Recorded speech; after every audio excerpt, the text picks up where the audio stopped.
Hello everyone welcome to Odisha job career आडा। तो चलतु आम देखिए Odisha government job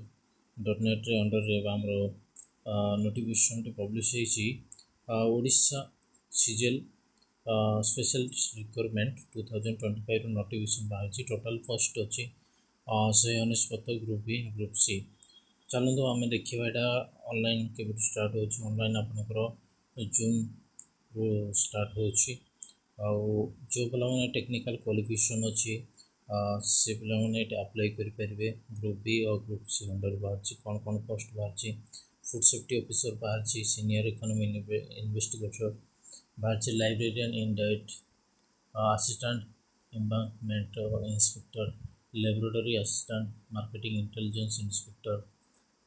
junior laboratory assistant ये सब पोस्ट बाहर आपण मान बहुत बड़ सुजोग जो मैंने ओडिशा गवर्नमेंट जॉब प्रिपरेशन होने जॉब अप्लाई करेंगे। एज लिमिट आप जानते 21 वर्ष 42 वर्ष से रिजर्व कैटेगरी एक्स्ट्रा रिलैक्सेशन रही आपंकर क्वालिफिकेशन आप देखिपारे food safety officer bachelor degree master degree आप food technology dairy biotech agriculture science सब करेंगे। Senior economy investigator PG economy applied economy commerce mathematics statistics computer programming B Tech आपंकर MCA करते ओडिया निहाती जानते दरकार आपंकर अदर देन एसएसटी 500 आपंकर फीज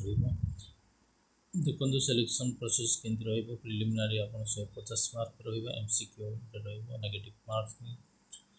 0.25 रही मेन रिटन एग्जाम आपंकर 200 रही एमसीक्यू हम ड्यूरेशन 2.5 आवर्स आपंकर नेगेटिव मार्क 0.50। तो कंप्यूटर स्किल सेट रही अदर देन आप पोस्ट लीगल इंस्पेक्टर लैबोरेटरी को छाड़ी बाकी सब आपंकर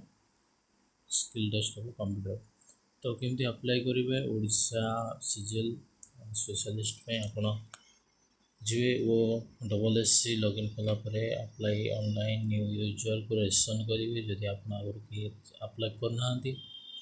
तो केमती कौन आपण कैंडिडेट आपण लैंग्वेज ओडिया कि इंग्लिश पेपर हम नॉर्मलाइजेशन हम आप जदि गवर्नमेंट जॉब अच्छा एनओसी आप मांग एनओसी आप अप्लाई पूर्व एनओसी आपंकर अप्रूव होइथिबार अच्छी। तो चलतु ये बहुत बढ़िया वैकेंसी आउ न्यू वैकेंसी आम यही चैनल रे आणुछु आप सब्सक्राइब करूँ शेयर करूँ। Thank you.